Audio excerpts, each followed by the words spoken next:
Another day, another vlog. Hey guys, it's me, Mary now. A day in my life as a content creator and a grade 12 academic student. 4 a.m. ay nagising na nga ako at nagbihes, guys, dahil may pasok. Pero, sumama yung pakiramdam ko at sumakit yung aking tiyan at ang sikmura ko ay parang binabalagtad. Pero kita nyo nga dyan is nakapagbihis na ako ng aking type A uniform dahil gusto ko talaga pumasok kanina. Pero sobrang sakit talaga na parang nawawala yung energy ko. Parang tumabagsak yung katawan ko kasi sobrang sakit ng sikmura ko. Kaya makikita nyo dyan sa video na parang inaano ko yung tiyan ko. Tinakpan ko nga yung mukha ko dahil hindi naayos yung buhok ko at saka yung mukha ko parang namaga yung mata ko sa kakaiyak. Dahil doble, triple yung sakit dahil yung tiyan ko, yung puson ko at saka yung sikmura ko na parang hindi ko maintindihan kung paano ko i-explain. At pinibilisan ko na nga dyan kasi maglalakad sana kami papuntang school dahil walang kaming masakyan. Kaya, ayan, go na sana ako.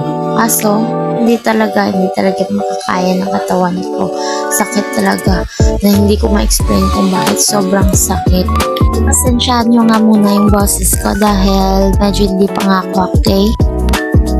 Naglagay na nga sana ako niya ng liquor dahil kakain ako. Ay, nagluto pala muna ako ng lumpia kasi sabi ko para mainitan yung sa tiyan ko malapit.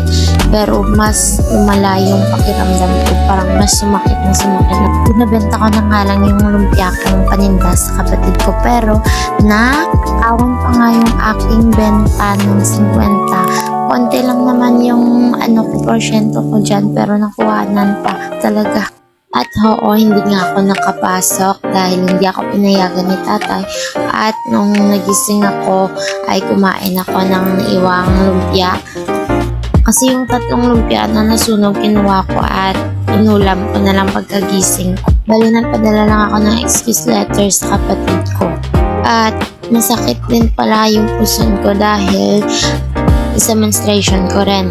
At sabi na pwede lang daw naman uminom ng gamot kasi konti lang naman daw yung nito.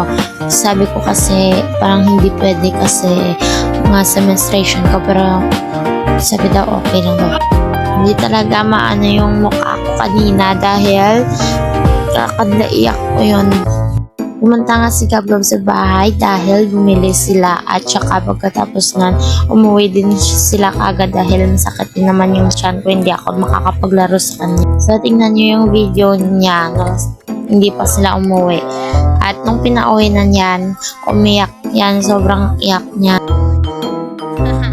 Kasi sa tindahan ako umiga dahil nagpataya si nanay, kaya nandun ako sa tindahan na tulog.